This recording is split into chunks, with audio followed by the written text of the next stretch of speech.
Hello students, তোমাদের সকলকে স্বাগত। আজকে তোমাদের থার্ড ইউনিট হিস্ট্রি ক্লাস 9-এর রাইও মার্টিন প্রশ্ন বিচিত্রা জীবন বিজ্ঞান বিষয়ের মডেল সেট 10 করে দেখাবো। তো চলো শুরু করা যাক। তার আগে বলে দিই, তোমরা যদি চ্যানেলে নতুন হয়ে থাকো তাহলে চ্যানেলটিকে অবশ্যই সাবস্ক্রাইব করে দিবে।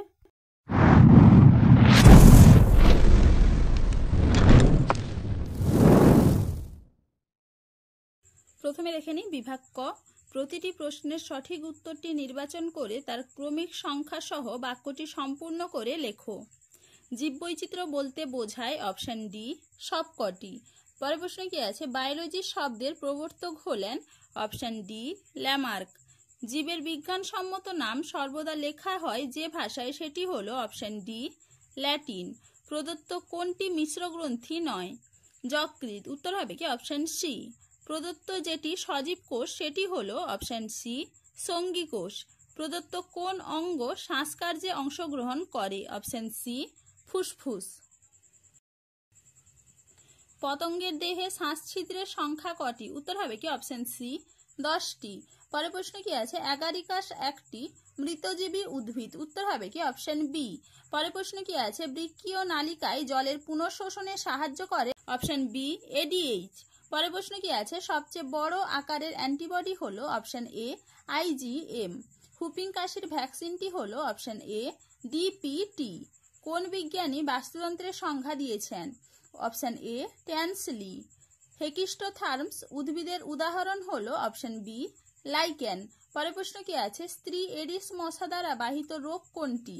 উত্তর হবে কি অপশন বি ডেঙ্গি। পরের প্রশ্ন কি আছে? পুনর্নবীকরণযোগ্য প্রাকৃতিক সম্পদ হলো অপশন এ জলবিদ্যুৎ। চলো এবারে দেখে নিই বিভাগ খ। একটি শব্দে বা একটি বাক্যে উত্তর দাও। মিলার ও উরের পরীক্ষায় কোন কোন পদার্থ উৎপন্ন হয়েছিল? উত্তর হবে কি গ্লাইসিন ও অ্যালানিন। পরের প্রশ্ন কি আছে? ডিএনএ এর পিরিমিডিন ক্ষারকগুলি কি কি? সাইটোসিন ও থাইমিন। পরের প্রশ্ন কি আছে? মূলজ চাপ নিয়ন্ত্রণকারী যন্ত্রটির নাম কি? উত্তর হবে কি রুট প্রেসার মিটার। পরের প্রশ্ন কি আছে? আমাশয় রোগ সৃষ্টিকারী পরজীবীর নাম কি? উত্তর হবে কি হিস্টোলাইটিকা। 10% সূত্রটির প্রবর্তক কে? উত্তর হবে কি লিন্ডেম্যান। পরের প্রশ্ন কি আছে? মূত্রের দুটি অস্বাভাবিক উপাদানের নাম লেখো। উত্তর হবে কি গ্লুকোজ ও অ্যালবুমিন। পরের প্রশ্ন কি আছে? কার্বোহাইড্রেট এর সাধারণ রাসায়নিক সংকেত লেখো। উত্তর হবে কি CnH2O হোল N। পরের প্রশ্ন কি আছে? একটি বহিঃপরজীবীর প্রাণীর উদাহরণ দাও। উত্তর হবে কি উকুন।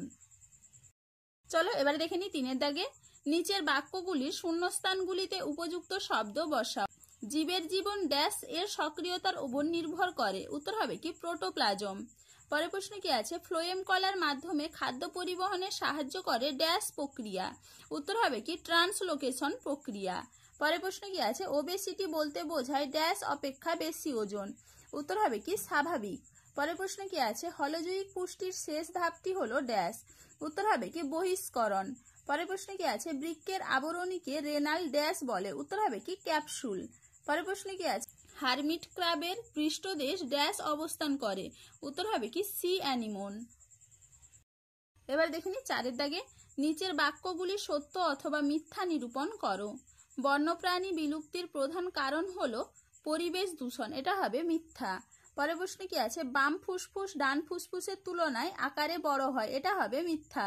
পরের প্রশ্ন কি আছে? রক্তের শেষ রক্তকণিকাগুলি নিউক্লিয়াস যুক্ত হয়। এটা হবে সত্য। পরের প্রশ্ন কি আছে? র্যাফাইট যুক্ত কোষকে ইডিওব্লাস্ট বলে। সত্য। জীবাশ্ম জ্বালানি পুনর্নবীকরণযোগ্য শক্তির উৎস। মিথ্যা। রক্তে শর্করার মাত্রা বাড়লে আর্থরাইটিস হয়। এটা হবে মিথ্যা। এবারে দেখে নি 5-এর দাগে। এ স্তম্ভের সঙ্গে বি স্তম্ভের সম্পর্ক স্থাপন করে লেখো। নিডারিয়া এটা হবে মুখছিদ্রই পারিছিদ্রের কাজ করে। টিনোফোরা এটা হবে ক্লোরোপ্লাস্ট কোষ থাকে। প্লাটিহেলমিনথিস এটা হবে শোষক ও হুকের সাহায্যে পোষক দেহের সঙ্গে সংলগ্ন থাকে। ম্যামালিয়া এটা হবে করটীয় স্নায়ুর সংখ্যা 12 জোড়া। অ্যাম্ফিবিয়া এটা হবে দেহত্বক নগ্ন ও গ্রন্থিময়। রেপটিলিয়া এটা হবে দেহত্বক শুষ্ক এপিডার্মাল আঁশ দ্বারা আবৃত। দেখে নি বিভাগ গ। যে কোনো 12টি প্রশ্নের উত্তর দাও। পৃথিবীর সব জায়গায় জীববৈচিত্র্য কি একই রকম থাকে? ব্যাখ্যা করো। দেখে নাও উত্তরটা তোমরা এখান থেকে এইটুকু লিখবে।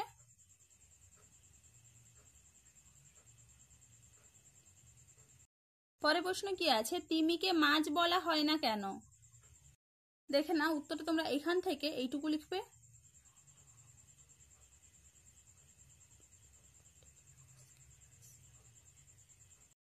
পরের প্রশ্ন কি আছে, কানকবিহীন একটি মাছের নাম লেখো। উত্তর হবে কি হাঙর। এর দেহে কোন ধরনের আঁশ থাকে? উত্তর হবে কি প্লাকয়েড। পরের প্রশ্ন কি আছে, র্যানভিয়ারের পর্বের কাজ কি? দেখে নাও র্যানভিয়ার পর্বের কাজ এখান থেকে এইটুকু লিখবে। পরের প্রশ্ন কি আছে, প্রোক্যারিওটিক কোষ ও ইউক্যারিওটিক কোষের পার্থক্য লেখো। দেখে নাও প্রোক্যারিওটিক ও ইউক্যারিওটিক কোষের মধ্যে পার্থক্য দেখে নাও একটু ভালো করে।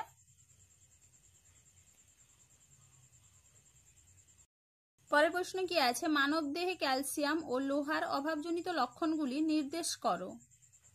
প্রথমে দেখে নাও ক্যালসিয়ামের অভাবজনিত লক্ষণ এখান থেকে এইটুকু।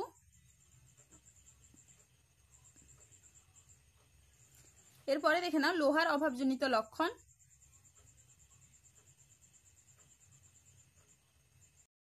চলো এবারে পরের প্রশ্ন কি আছে, শোষণকে অপচিতি বিপাক বলে কেন? দেখে নাও উত্তরটা তোমরা এখান থেকে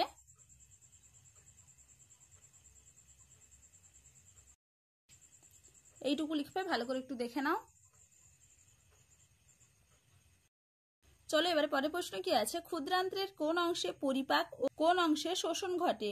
পরিপাক ঘটে ডিওডিনাম অংশে এবং শোষণ ঘটে জেজুনাম অংশে। পরের প্রশ্ন কি আছে, রক্তকে তরল যোগ কলা বলা হয় কেন? দেখে না উত্তরটা তোমরা রক্তকে তরল যোগ কলা বলার কারণ এখান থেকে এইটুকু লিখবে।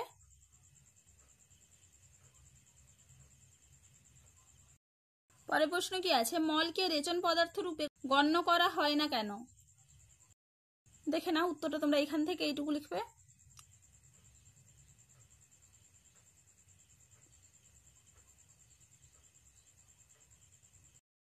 পরের প্রশ্ন কি আছে, অণুজীব সারের সুবিধাগুলি উল্লেখ করো। দেখে না উত্তরটা তোমরা এখান থেকে এইটুকু লিখবে।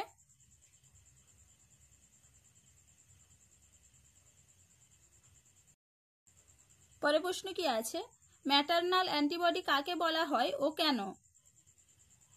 না উত্তরটা তোমরা ইমিউনোগ্লোবিউলিনকে ম্যাটারনাল অ্যান্টিবডি বলা হয়, কারণটা এখানে লেখা আছে, দেখে না এখান থেকে এইটুকু লিখবে।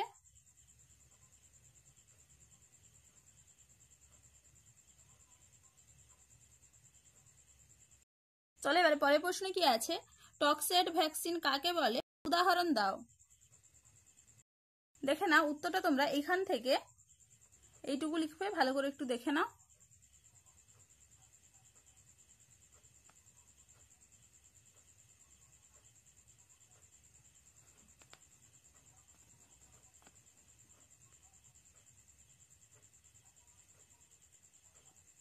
এবারে পরের প্রশ্ন কি আছে, জমির উর্বরতা বৃদ্ধিতে সায়ানোব্যাকটেরিয়ার ভূমিকা লেখো।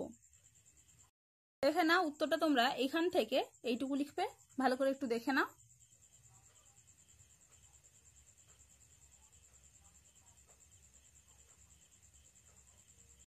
পরের প্রশ্ন কি আছে, দাবানলের ফলে পরিবেশের কি কি ক্ষতি হয়?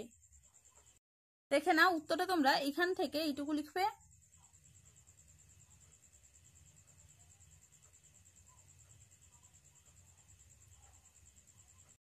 পরের প্রশ্ন কি আছে, বাস্তুতন্ত্রের ফ্লোরা ও ফনা বলতে কি বোঝো?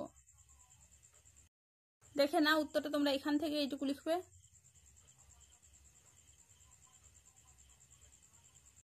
পরের প্রশ্ন কি আছে, MMR কিসের ভ্যাকসিন, এটি দেওয়ার নিয়ম লেখো। দেখে নাও উত্তরটা তোমরা এখান থেকে এইটুকু লিখবে।